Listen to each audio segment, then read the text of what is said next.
nangangamba siya na yung mga sinimulan niyang programa ay hindi may tutuloy. Sus Maria Jose, Mr. President, talagang hindi matutuloy ang mga programa mo. Kasi unang-una, wala ka namang programang pinasimulan. Wala nga, kaya bigo yung pamamahala mo. At mas lalo pang lumalalim ang pagkakaiba ng pananaw ni na Pangulong Ferdinand Marcos Jr. at Vice President sa Duterte. Ito ang naging pahayag ng Malacanang matapos tanungin hinggil sa naging panayam ng Pangulo sa Bloomberg, kung saan inamin itong may pangamba siya na maring hindi maipagpatuloy ang mga reformang sinimulan ng kanyang administrasyon. Narito ang aking balita. Sa gitna ng usapin ng political continuity at mga reformang isinusulong ng administrasyon, sinabi ng Malacanang na kapansin-pansin na ngayon ang pagkakaiba ng pananaw at direksyon ni na Pangulong Ferdinand Marcos Jr. at Vice President Sara Duterte. Sa isang panayam sa Bloomberg, sinabi ni Pangulong Marcos na hindi niya itinuturing na pagkakamali ang pakipagtambal kay Vice President Sara Duterte noong 2022 elections. Ayon sa Pangulo, sa panahong iyon ay pareho sila ng pananaw sa kung ano ang kailangan gawin sa pamahalaan. Bagamat inamin itong maaring nagbago na ito sa kasalukuyan. Inamin din ng Pangulo sa parehong panayam na ikinakabahala nito ang posibilidad na mabaliktad o hindi may pagpatuloy ang mga reformang sinimulan ng kanyang administrasyon sakaling magkaroon ng pagbabago sa direksyon ng pamahalaan. Kasunod nito, tinanong si Palace Press Officer Undersecretary Claire Castro kung may kaugnayan ba ang mga pahayag ng Pangulo sa tila lumalawak na agwat sa pagitan nito at ni Vice President Duterte. Bagamat hindi anya tahasang binanggit ng Pangulo ang Vice Presidente, sinabi ni Castro na makikita sa kasalukuyan na hindi na magkapareho ang kanilang mga pananaw. Sa kanyang panayam ay yan lamang po ang kanyang binanggit. Pero makikita po natin, sa ngayon it appears nowadays that the President and the Vice President do not share the same views. Ibinagtanggol naman ni Castro ang direksyon ng administrasyon at iginiit na nakatuon ng Pangulo sa pagsusulong ng interes ng bansa, partikular na sa usapin ng West Philippine Sea at sa kapakanan ng mga Pilipino. Unahin po natin, ang Pangulo po ipinaglalaban ng karapatan ng bawat Pilipino at interes ng Pilipinas sa West Philippine Sea. Nandiyan po ang Pangulo na aksyon-aksyon, hindi bakasyon. Pangatlo, hindi po siya ang Pangulo o isang liderato na naninira at nagbabanta sa buhay. Pinapahalaga niya po ang buhay ng bawat Pilipino at wala po siyang kilalang assassin.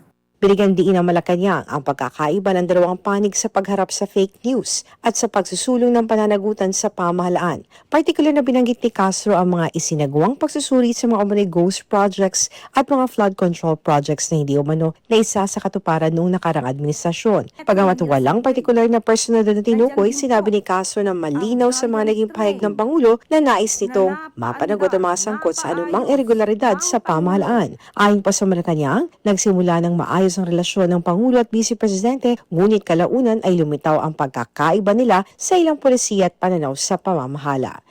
Sa Pangulo na po mismo nang galing at the time ay maayos.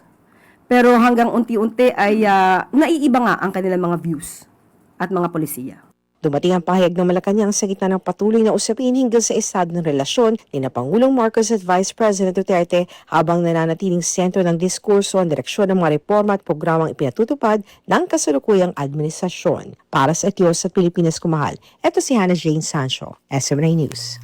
Well, given na talaga, Atty. Sal, magkaiba yung direksyon ng dalawa, but habang malapit na matapos ang administrasyon ni Pangulong Bongbong Marcos, lalong umiinit yung palitan ng kanilang diskurso sa maraming issue, Atty. Sal. But kung napanood mo, Atty. Sal, yung interview dun sa Bloomberg, parang nagkaroon ng hint si Pangulong Bongbong Marcos dun sa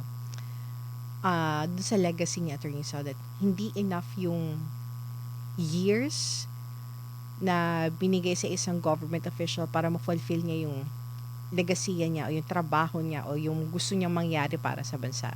Well, yung example niya, halimbawa, the congressman na sa loob ng 3 years, hindi enough yung Atty. Sal. What's your take on that, Atty. Sal? Is it a hint that the president is interested na palawigin ang termino ng mga nasa gobyerno?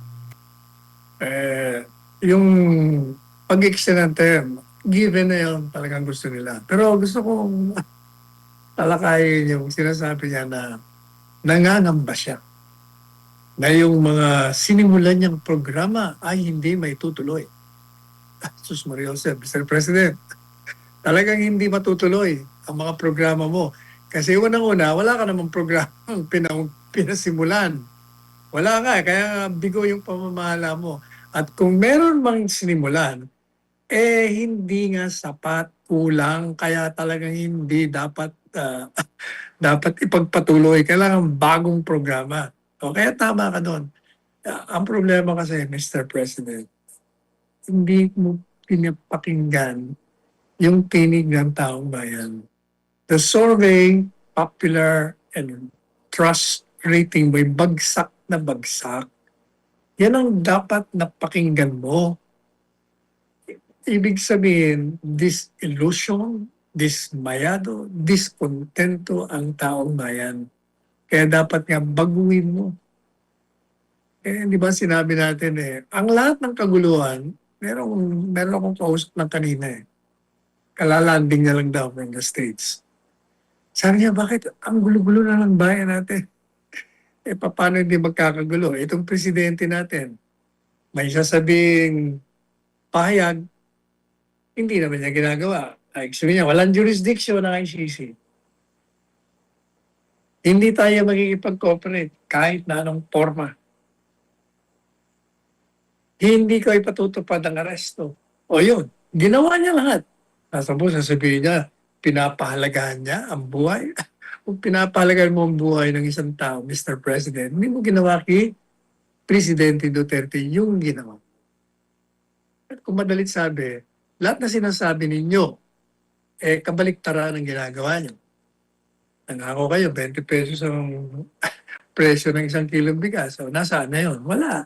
Nangako kayo, pakukulong nyo bago mag-Disyembre nung nakaraang taon. Wala. Hanggang ngayon, wala.